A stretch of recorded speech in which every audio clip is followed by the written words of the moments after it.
Good afternoon. I'm Lauren. I'm Oriana. And today we're going to be discussing the Philip Guston controversy of 2021 to 2024. Tell us about that, Lauren. We'd like to begin with an opening about Philip Guston. He was a modern abstract artist, most popularly known for his paintings done in New York during the abstract movement, with artists such as de Kooning, Pollock, Rothko, and Klein. He was predominantly self-taught. He was very inspired by the Italian Renaissance master painters, and he was vehemently anti-discriminatory through the nature of his art, and often sought to create racial peace amongst the cities that he lived in, whether it be Chicago, LA, or later in New York. However, he went on to go and create works that created imagery that kind of left people feeling unsettled. These images often included KKK Klans members, and were seen in pieces like Riding Around, Outskirts, The Studio, and Seismic Shift. They all included KKK hooded imagery, yet he was purposely defiant of the abstract art movement going on at the time with this imagery in his work. This brought about the uncomfortable sense from responders, whether it be critics or his colleagues in the art movement. However, when asked about these works, he told them, "What would it be like if I were evil?" Through his works, he's putting himself in the shoes of these KKK members. In 2020, a long-planned posthumous retrospective titled Philip Guston Now, featuring his work, would be displayed in the National Gallery of Art in Washington, D.C., the Fine Arts Museum in Boston, the Tate Modern in London, and the Fine Arts Museum in Houston, but was put on delay until 2024. The exhibition, which was planned for 5 years, was postponed due to COVID-19 for 8 months at first. However, after the Black Lives Matter movement began simultaneously, Guston's work was put on hold. These museums feared the social climate and backlash that could result from miscontextualized presentation of these artworks.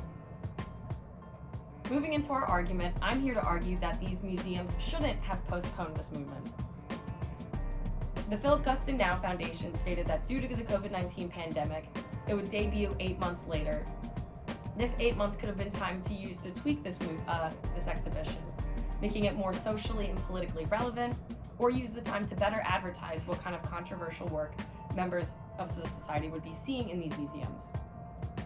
However, I believe that if museums were initially staying true to Philip Guston's initial message through his work and properly contextualizing his work given the Chicago riots that he was often inspired by, there wouldn't have been such a major need to go back and refurbish all of the work that he was talking about and recontextualizing it. As for Black Lives Matter, Musa Maya, his daughter, stated that this should be a time for reckoning, of dialogue. These paintings meet the moment we are in today. The danger is not looking at Philip Guston's work, but looking away from them. To postpone the exhibition is to insult their public and their ability to understand the work and their openness to educate themselves. I'd also like to argue that it's somewhat censorship of these museums to refrain from releasing this art to the public, especially with the education that it holds, out of fear and cowardice of a possible backlash response. Oriana? Lauren, you made some really spectacular arguments there, but I am here to argue that the show should have been postponed from its original date.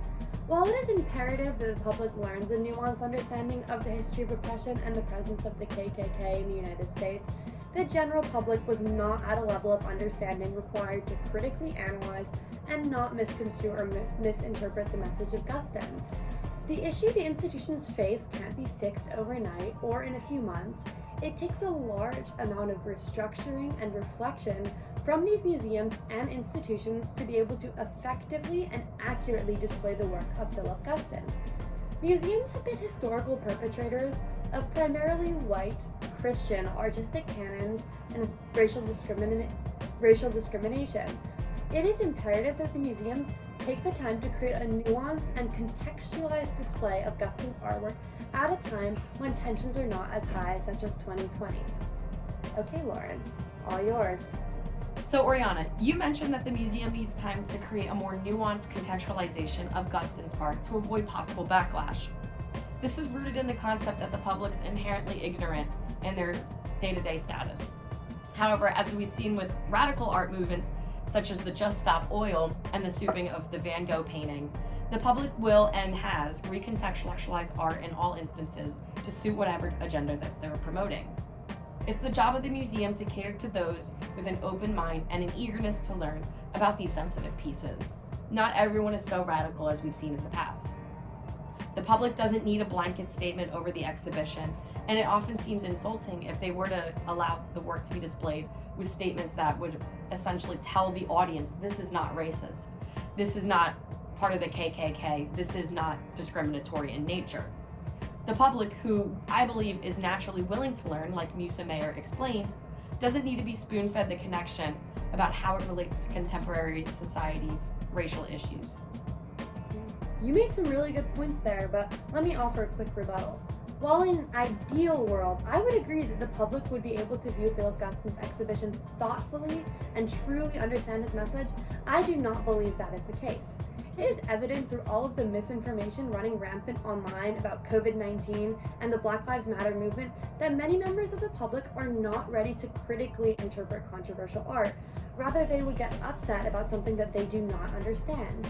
Work first must be done through museums and institutions to prime the public and expose the public to the basics of non-Christian, Western, or non-white artistic canons. I hear you, Oriana, and I totally agree.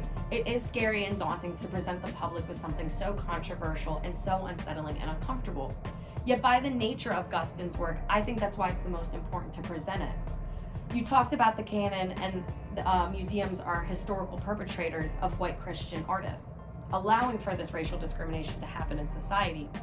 However, the subject matter of his KKK paintings don't support this. The Klan's members, like I said, are symbolic of him putting himself in their shoes. He's becoming the evil and trying to imagine what allows a person to do this and what makes a person truly evil. No outward hate or discrimination is occurring in these pieces. However, the image of the KKK themselves is what's supposed to draw you in and question, what is this piece really about? The red and the black colors in the pieces are unsettling, and the brushwork, which varies in depth, draws you in and wonders, what is this message supposed to mean to me? It's not the Klan advertising, but it opens the viewers to a discussion about racial discrimination.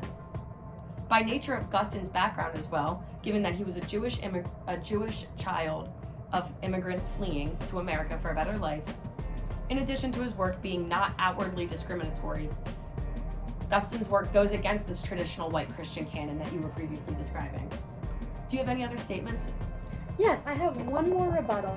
I would say it is evident in 2020 that tensions are just too high in public. As I previously said, misinformation is rampant, and while the work is not inherently racist and is in fact, as we said, anti-KKK, the public cannot be counted to have a well-rounded interpretation of the work. We've seen this in the past through other controversial exhibitions, such as ones that explore themes of sex and gender, that there is a public outcry of a failure to critically interpret the work. But through that, I think we can probably have a discussion that maybe I relent. And together, we can come to the really strong conclusion that maybe the public should be exposed to this artwork, and it might also be in the museum's best interest to instead not postpone the exhibition. The figures showcased, you're right, they're controversial. However, I really agree with your point that the only way to educate the public is a nuanced discussion and understanding of artwork regarding race and oppression, and to expose them to new works outside of the traditional artistic canon. Ignoring a large portion of both American history and art history is not the correct way to create changes within the artistic canon and people's view on controversial art. I agree, Oriana. And change is never comfortable, and that's why it's up to us to go to museums with an open mind and a willingness to learn. Thank you. Yes, thank you. Good talk.